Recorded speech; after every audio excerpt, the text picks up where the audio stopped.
Jubilito TV Official. So, yun. And what's up mga kabagis?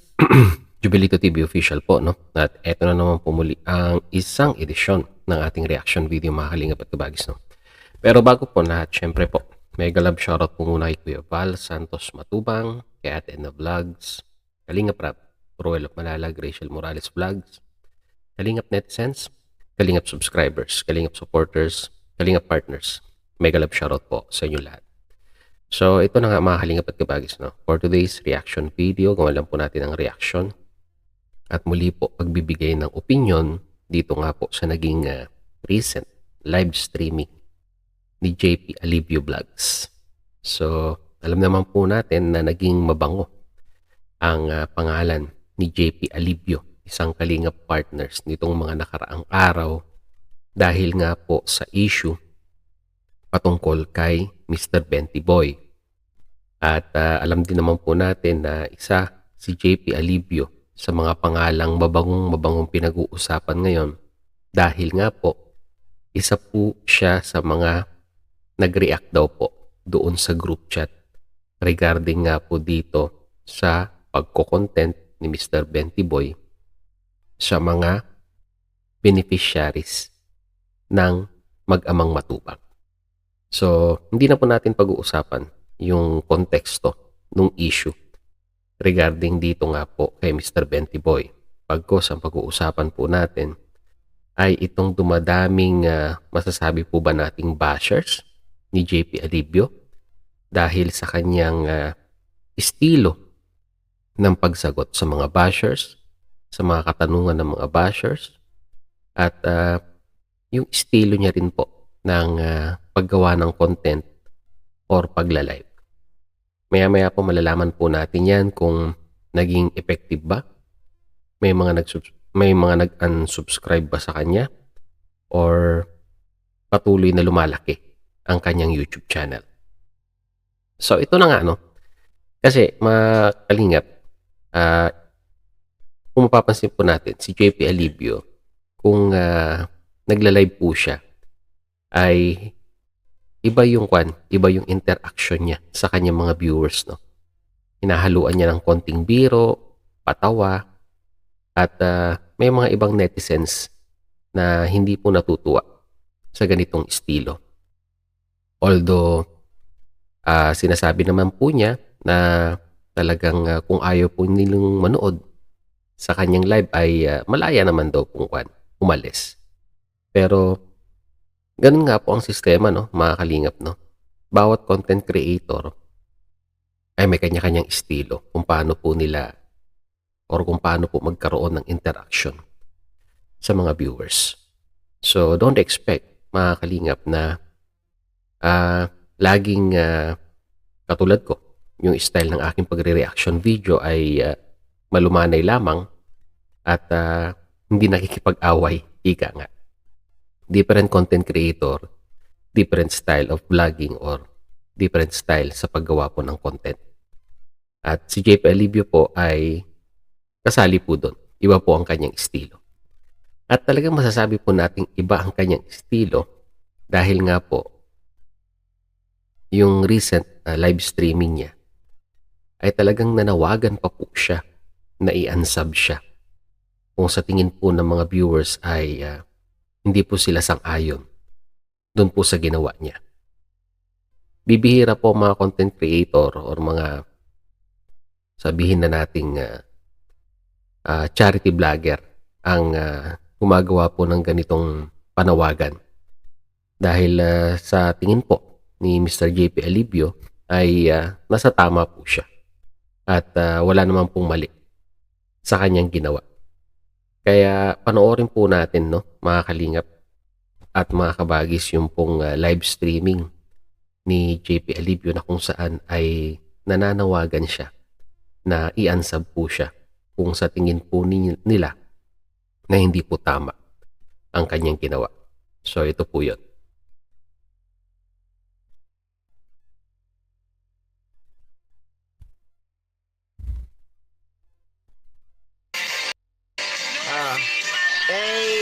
Kay Mama D. Gomez, challenge ko sa'yo, Ma'am, unsub mo ako.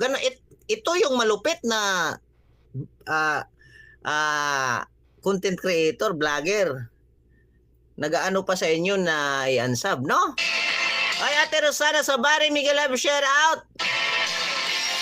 Oo, kasi ganito yan, ma'am eh. Kung ako'y naintindihan mo, hindi ka mag-unsub. Ba't pinapatigil mo kung kakaumpisa ko lang? Ay, pasensya na kayo at hindi talaga tayo makakanta. Tingnan mo yung microphone ko ngayon. Lumiit ng lumiit na. Opo, sa totoo lang po, real talk po ako dito. Kung mayroon mang dito sa 208 na hindi masaya sa akin, i-unsub nyo po ako. So, yun no, mga kalingap, mga kabagis natin, no, talagang mapangahas ang ginagawang imbitasyon ni JP Alibio regarding nga po dito sa panawagan niya na kung hindi po kayo masaya ay i-unsub nyo po si JP Alibio. Which is sa nakikinita ko naman po sa comment section ay marami po ang sumusuporta kay JP Alibio. At ngayon titignan po natin kung nakaapekto ba ang issue kay JP Alibio, bumababa ang kanyang subscribers or lalong tumaas. So tignan po natin sa social blade, mga kalingap, mga kabagis. So base po dito sa rating ni JP as of now ay B-. Meron po siyang 75,700 subscribers. At ang total video views niya po ngayon ay umaabot na po ng 9.3 million. At ang rank niya sa Pilipinas ay pang 1,183. So, dito po sa estimated earnings po ay hindi po ako naniniwala dito kay Social Blade. It's either masyadong mababa or it's either masyadong mataas. So, dito po sa baba, pagtitignan po natin for the past few days, nagsimula noong Simulan natin ng April 1. Kung titignan po natin dito sa April 1, ang subscribers niya po na nadadagdag every other 3 days po ay 100 subscribers. Mga kalingap, mga kabagis. Dito makikita po natin na from 75,400 after 3 days naging 75,500. After 3 days naging 75,600. At ngayon po ang latest po ay nasa 75,700. So going to 76,000 na po ang subscribers po ni JP Alibio. So, ano po ang ibig sabihin nito, mga kalingap at kabagis? Positive po ang nagiging epekto ng issue regarding kay JP Alibio. Mas dumadami po ang nagsusubscribe sa kanya. Although sabi niya po may mga mangilan-ngilan na nag-unsubscribe. Pero kung titignan po natin, mas marami po ang nagsusubscribe. Nadadagdagan po siya ng average na 100 subscribers every 3 days. So ito po yung sinasabi ko, mga kalingap. No?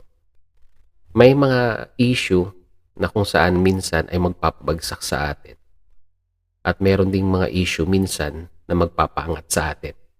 Nagkataon lamang po na ang isyong kinapapalooban ni JP Alibio ngayon ay nagpapataas or nagpapatrending po ng kanyang channel. Lalong-lalo na po, pinag-uusapan po siya ngayon ng mga kapwa ko po reactors, mapapositive man yan or negative, ay yung recommendation po ni YouTube ay lalong tumataas sa mga dumarating na araw dahil po ang laging hinahanap o ang makikita sa thumbnail is JP Alibio Vlog at Mr. Benty Boy. So yun, nakita na po natin ang naging epekto sa channel ni JP Alibio regarding dito po sa issue na ito. Kahit siguro manawagan siya, ay patuloy pa rin pong tataas ang kanyang subscribers at mas marami po ang naniniwala sa kanya sa pagpuna niya po regarding nga po doon sa issue ni Mr. Benty Boy. Although, sana Huwag na pong dumating sa punto na ito mga kalingap partners nating ito ay hindi na magpapansinan dahil nga po dito sa issue na ito. One kalingap, one family. Yun po ang i-impose ng mga kalingap partners natin kung may hindi pagkakaunawaan, kausapin ng isa't isa, at magkasundo para po sa programa ng kalingap. Kasi po, ang mga negative na magiging impact nito ay babalik din po sa mag-amang matubang. Kaya sa mga viewers, tapusin na po natin yung issue regarding dito po kay JP Alibio at kay Mr. Bentiboy. Dahil nga po, kagaya nga po ng sinabi ko, ang negative na impact po nito ay babalik po sa programa ng kalingap. Diba? Alam ko po may mga hindi po sasang-ayon sa akin, pero sa tingin ko po, no, ang issue na iyan ay lilipas din. At sa tingin ko po ay gagawa ng paraan si Kuya Bal Santos Matubang na maayos ang mga sigalot regarding nga po dito sa mga kalingap partners na nagkaroon ng issue sa kanilang GC sa mga darating na araw. So yun mga kalingap at kabagis na muli, maraming salamat dahil hanggang sa dulo po ng ating reaction video ngayong araw na ito ay nasamahan niyo po muli si Jubilito TV Official at muli po, papalala po ang inyong host. Sa mga hindi pa po nakasubscribe sa channel ni Kuya Bal Santos Matubang, Ate Edna Vlogs, Kalingap Rab, Ruel of Malalag, Rachel Morales, subscribe po natin ang kanilang mga YouTube channel. And at the same time, muli po, naglalambing din po ang inyong host. Sa mga hindi pa po nakasubscribe sa channel ni Jubilito TV Official, ay pakihit naman po ang subscribe button at ang notification bell para maging updated po kayo sa mga darating nating reaction videos. Ganun din po, paki-follow and like ang ating official FB page na may title pong Paksa ng Buhay, aking gabay na may red banner pong Jubilito TV Official. So hanggang dito na mga kalingap mga bagis, no? Jubilito TV Official, proud member po ng Team Cause at ng Karepa Year 2024. So I always say mga kalingap at kabagis, peace, God first. God bless po. Bye!